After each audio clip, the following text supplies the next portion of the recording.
Hi, this is Steve Hefter. I am backstage at Ram's Head on stage with Mr. Joe Louis Walker. Joe, thank you very much for your time. Thank you for having me. How you doing today? You're doing good. Yeah? Looking forward to the show? Yeah. You know, it's always a pleasure playing here at Ram's Head. You've been here before? Several times. It's a nice little club. Nice, classy place, classy people. Yeah. Good sound, everything.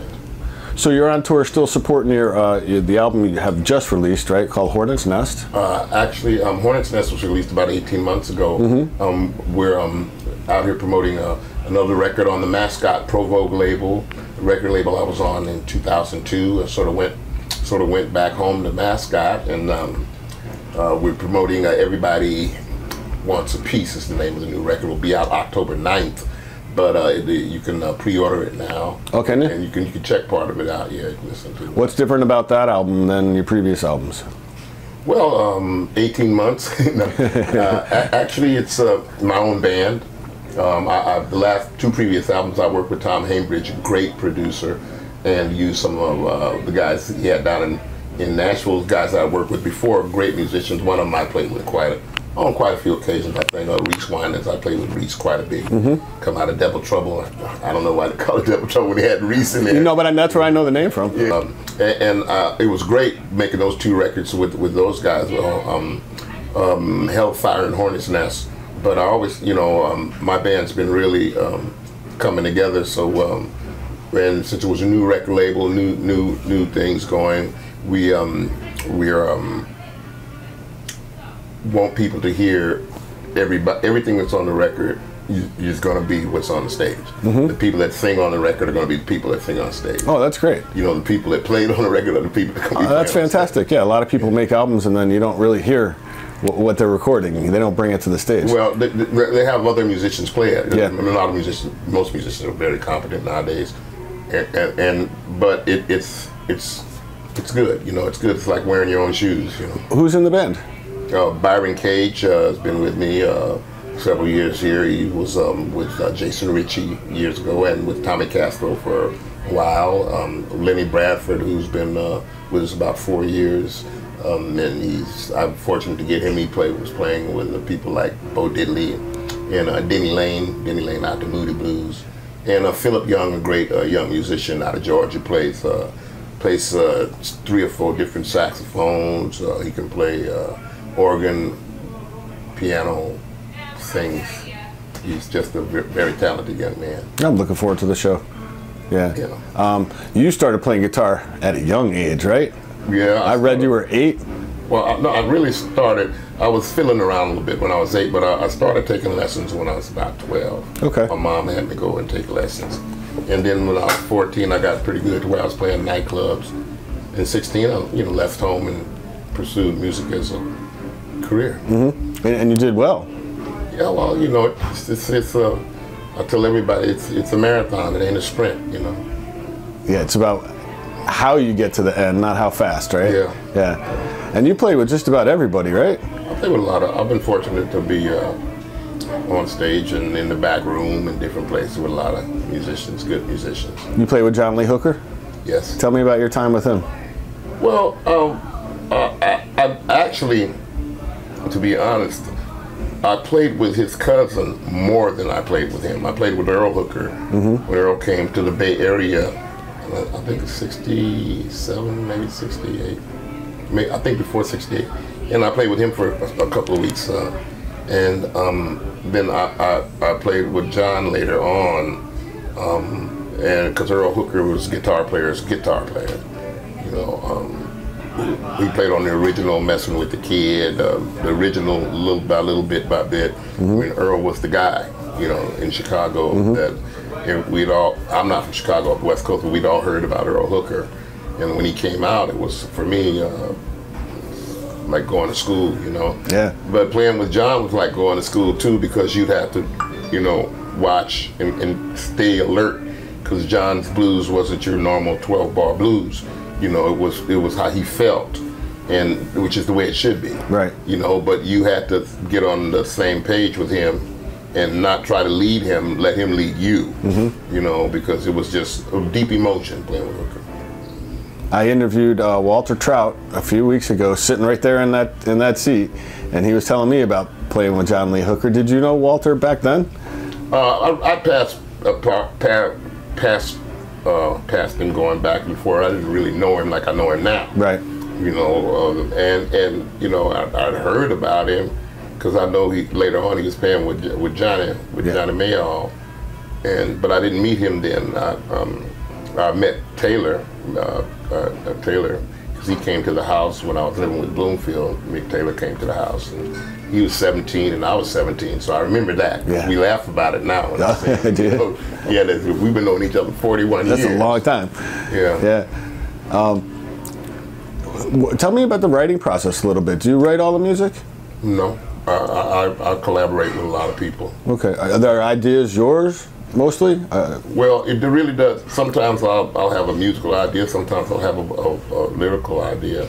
And, you know, sometimes I'll work with, like, on this new record, I think me and the bass player wrote some stuff, and all four of us wrote a couple songs together, so it worked out real good. When we get to sound checks, we start playing, and a lot of times we think a lot of stuff comes out of us, you know, and we say, hey man, try to remember that, or you know, think about this, or you know, you have an idea that's been in your mind, and you show it to somebody, and they say, man, I got something I think could go with that, you know, and it sort of fleshes itself out. Sometimes it takes years, you know.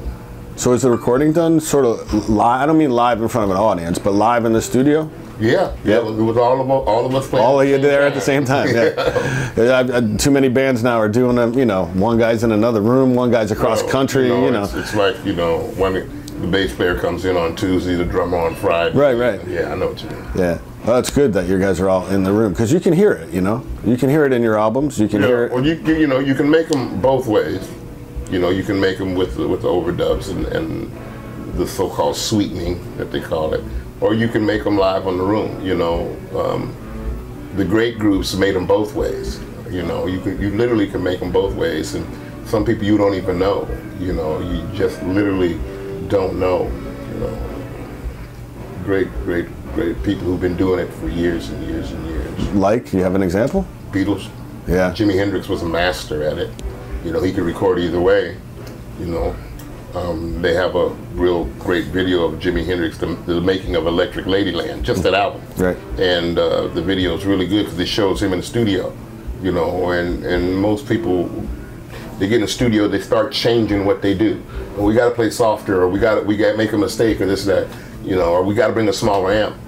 With Jimmy, full stack Marshall right there. Yeah. He's got on his stage clothes, he's singing live in the mic, he's doing, and it's not, you know, his songs weren't, you know, rudimentary. Yeah. They were pretty involved, a lot of them. They weren't all Voodoo Child. Tell me how you crossed paths with him.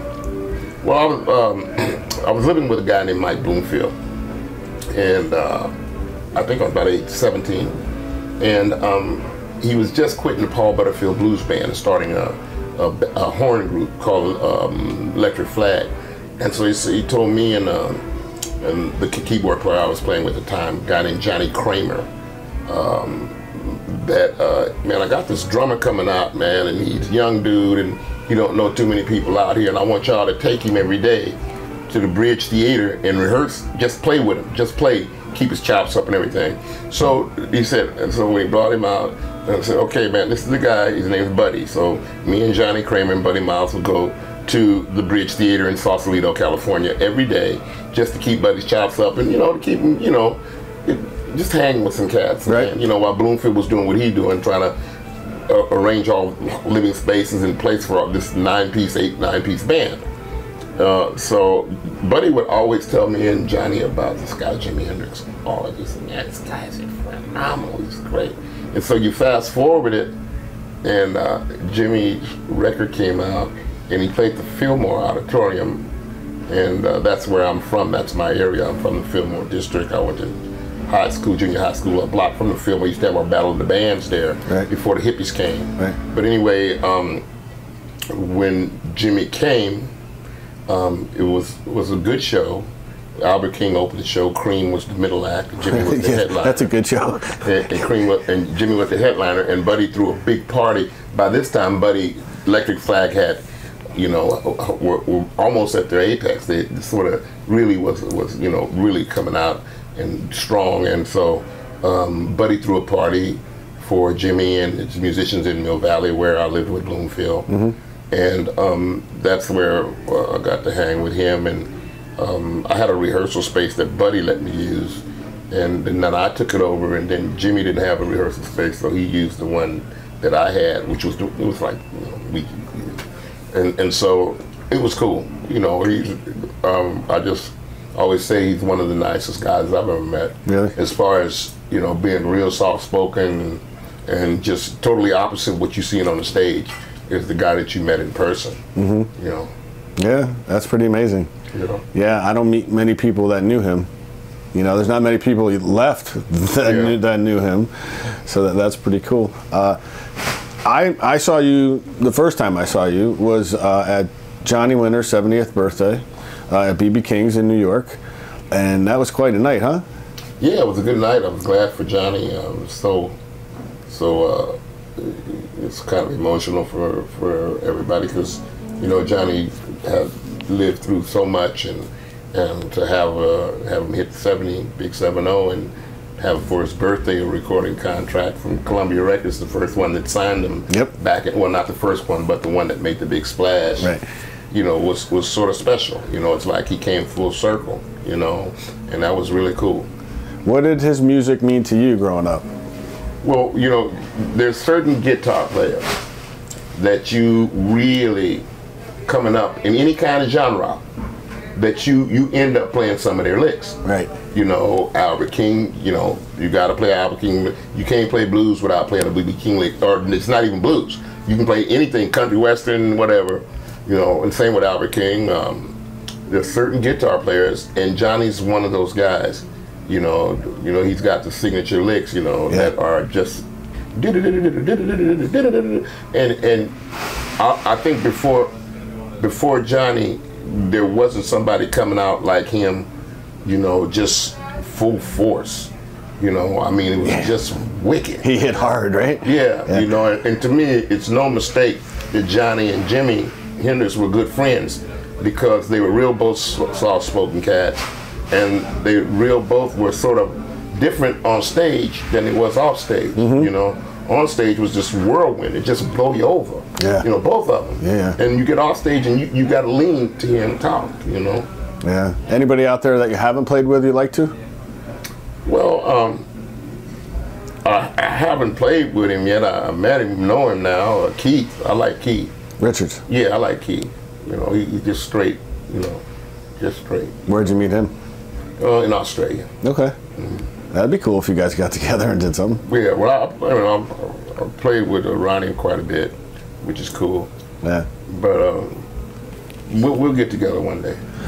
After Mike Bloomfield died, way back when, and after that happened, after he died, you sort of went in a different direction. Yeah. Well, I got back into gospel music. It was just, but actually that happened before Bloomfield died. But I just stayed in the gospel music 75 to 85. I think Michael died in 81 or 82. I can't remember. Okay. I just got a little bit tired of the rat race of all my friends were, a lot of them did realize their dream and get contracts and whatever, but a lot of them didn't survive the contracts, They just didn't survive. They survived the music, they didn't survive the business. In what way? life. Life? You mean? Yeah, they died. They died. You know? Okay, you meant really survive. Yeah. Guys, you know, or it just hit them so hard. You know, I mean, guys that I used to go see, guys that helped me out, Pigpen, Rod, and helped me out. John Cipollina, you know, from the Quicksilver Messenger Service, helped me out, and you know, it was asthmatic. He died. Pigpen died. You know, good friend of mine, Tommy Detour, who didn't make it famous, died, and just a lot of people were having that, and it was almost as if, you know, they say Robert Johnson went to the crossroads. Well, if Robert Johnson went to the crossroads, then all the younger people I know that didn't survive their success, they went to some road, because it was almost as if, be careful what you ask for, because you just might get it. And when you get it, if you touch it, you know, it's you wanted it all that time, and then you touch you grab the gold ring, and you find out that it's poisonous, or that, you know, it's that you don't control it, it controls you.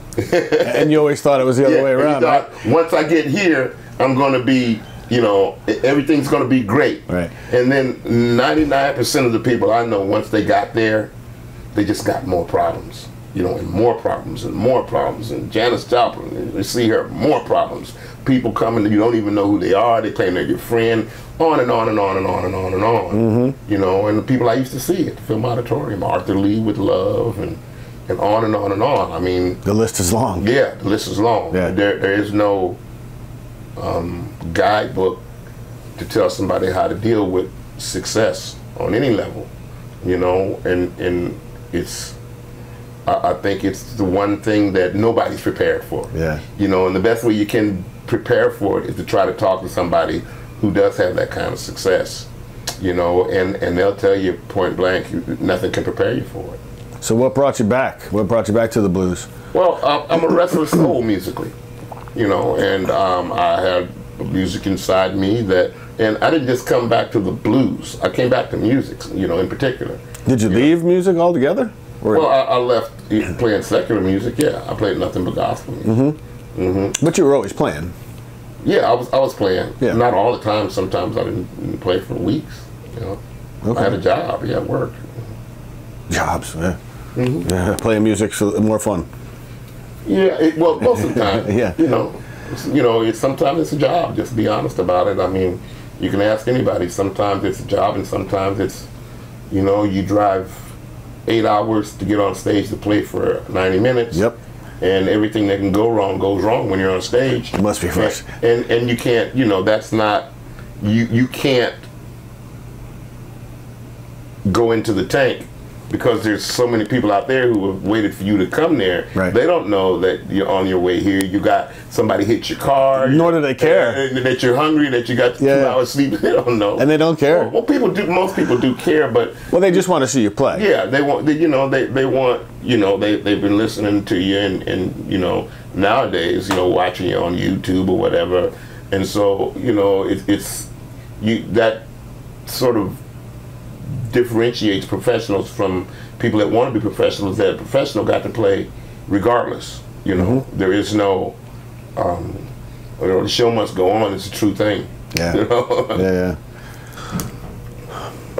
So, so what brought you out of the gospel music and back to playing all kinds of music? Well, like I was saying, I'm a restless soul musically, and I had been with the gospel group. We had traveled down south. We did programs in Texas and Louisiana, and we ended up at the gospel tent at the Jazz and Heritage Festival in '85, and we sounded pretty good, hitting them pretty hard. But it dawned on me that, you know, I might want to start. I sort of felt like I had unfinished business, you know. So I was offered to go to Europe for 2 months with the Mississippi Delta Blues Band, which I took that offer, and I went on the express, expressly to save some money to come back and make a demo record to send to different record labels, which I did. I saved some money, made a demo, and sent it to several record labels, and High Tone Records out of California signed me. Have you ever had a problem sort of getting a label to be interested? I mean, because you have a body of work behind you. You have a reputation. You know, what's funny is that, you know, now that you mention it, you know, I mean, this is like my 26th or 27th album, and I've never had a problem getting a recording contract. Ever. You know? Well, you know, I of course, when you get a recording contract, you want it to be the best deal in the world of this. Sure. But I've been with some really, really good labels. Stony Plain out of Canada, Demon Records, Elvis Costello's label, and Jake Rivera's out of England.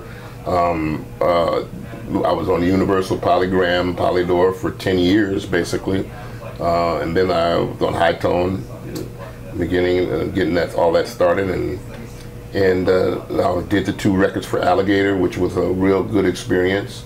And now I went back home now to Mascot Provo. So I mean, I'm fortunate. I come to think of it, you know, and that's pretty cool. Yeah, it is pretty cool. Yeah. I talk to a lot of artists who have a little bit more of a difficult time than that. Yeah. I'm all set, Joe. I really appreciate your time. Well, thank you. And I'm really looking forward to the show tonight. Well, thanks. I appreciate it. Yeah, it was very nice to talk to you. Thanks. All right, man. All right, brother.